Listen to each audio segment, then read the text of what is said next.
So just kidding, we are not leaving on our road trip yet, because if you watched last week's video on 6.5 must-haves for any family road trip, if you haven't, I'll link it here, then you know we are getting ready to head out on a road trip from Richmond, Virginia to Jacksonville, Florida, and we shared the 6.5 things that we will not leave our house without when we are going on a road trip with our girls. And while making that video, we just realized that we have a few more things than 6.5 that we needed to share for our family road trips. So we're back today with 7 more things that we will not leave home without on any family road trip.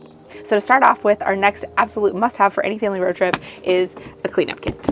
And if you watched our video last week on 6.5 must-have for any family road trip, we talked about how we are really looking for things that are screen-free entertainment for Haley, such as the Tony box, because she is prone to getting car sick. And because of that, we have obviously dealt with several incidents in the past of Haley getting sick. And so and you know, we have a toddler, we have a baby, things happen in the car, and so we have kind of curated this box of supplies that help clean up any mess, whether it is car sickness, potty training accidents, baby blowouts, food, snack, drink spills.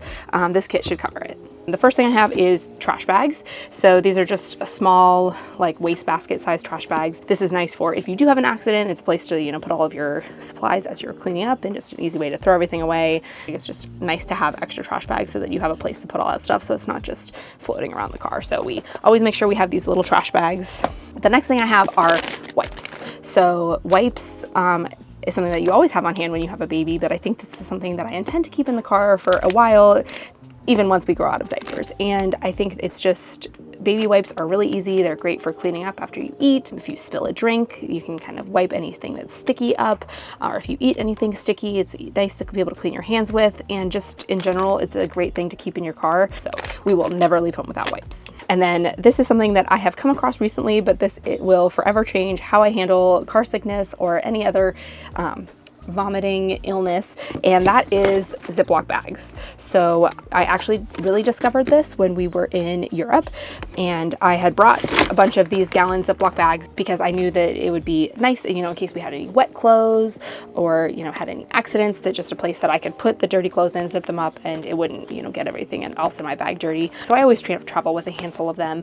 But when we were on the trains in Europe and Haley started to feel car sick and I realized I didn't really have anything else than this, I handed her a Ziploc bag, and it has proven to be the best barf bag that I have found yet. I like using Ziploc bags because, especially, you know, whether you have the slide lock or just the regular zip top, it provides enough of a like stiff edge to kind of hold its shape around your mouth, and you know, it can catch your mess. But I think the best part about it is that, you know, once you're done, you are feeling a little better, you can zip it tight, and you know that all of your mess is not going to get all over your car. So, because sometimes, you know, you're in the car, you're on the road, you are in the middle of the highway and you're trying to get to the next rest stop so you can clean everything up.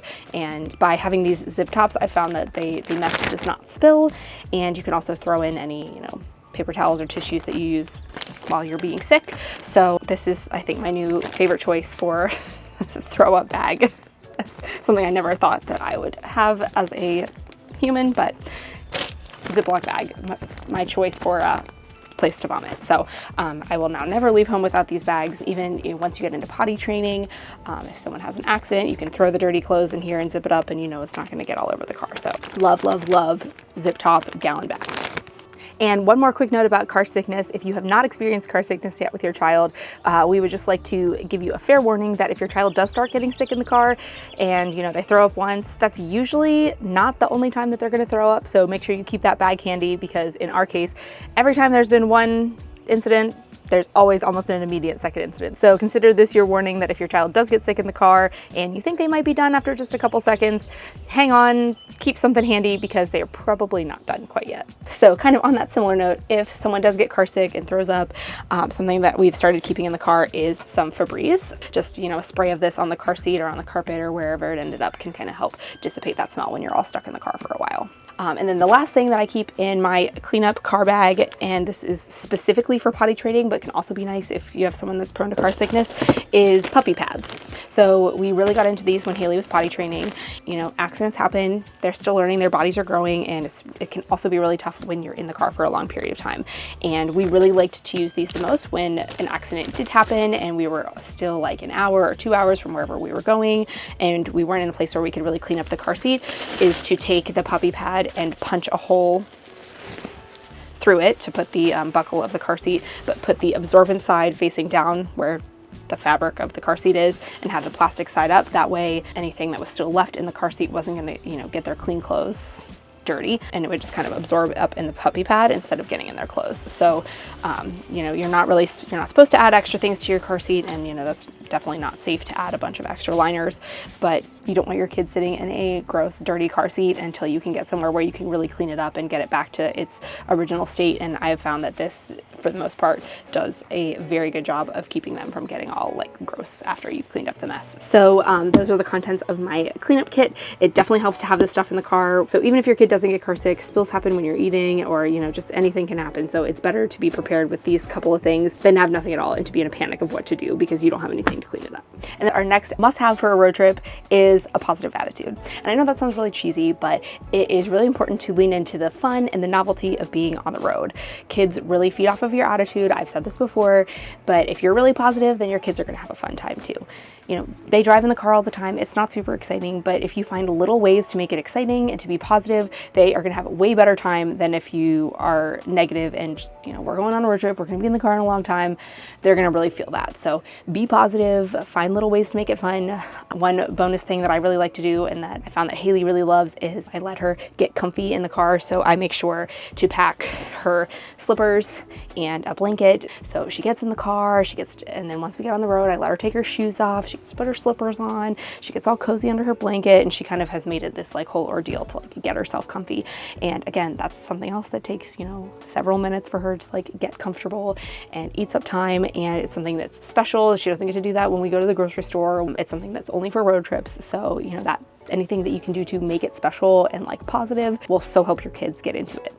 And same thing, like I've already talked about, if they have like new exciting snacks or some new little fidget toys, anything that you can do to like make it fun, make it exciting, let the kids buy into it. Even like playing games on the road, like I Spy, or, you know, tell them to point out every time they see an American flag or a cow, or, you know, something that you know you're going to see a lot of. That can really help get your kids engaged and make it more exciting for everybody. And on that note of positivity and making things fun, I have one more must-have for any family road trip, and that is a family-friendly playlist. Something that will, you know, keep everybody in the car entertained. I have a playlist on my phone that is a mixture of all the Disney stuff, Frozen, Encanto, whatever, mixed with some of the songs that Andrew and I really like that are obviously like filtered for kids' ears. And that way, by having a mix of, you know, like 50 songs that are a little bit of something she'll enjoy and stuff that we'll enjoy, kind of keeps everybody entertained, and it's not just listening to the same child soundtrack over and over and over again in the car. So the best thing you can do on a road trip is to be prepared and to kind of think ahead, you know, make the playlist, pack the snacks, pack the cleaning stuff, make sure you have the toys. The more you can do ahead of time, the better the road trip is going to go. So those are our 7 more must-haves for any family road trip, things that we will not leave the house without, and things that make any sort of mess or anything that can happen in the car much easier to clean up. But we also might have forgotten some things, or there's things we haven't even thought of yet. So if you have an absolute must-have for your family road trips, please leave it in the comment below. We are always looking for suggestions when it comes to keeping road trips exciting. Thank you so much for watching today's video. If you enjoyed today's content, or if you learned something, if you could give this video a like, we would really appreciate it. And if you want to follow along for more family travel tips, or to see how the rest of this road trip plays out, you can click the subscribe button and ring the notification bell so you can get notified when we post new videos. You can also head over to Instagram and follow us at DashedExplore. Thank you so much for watching today, and we'll catch you on the road trip.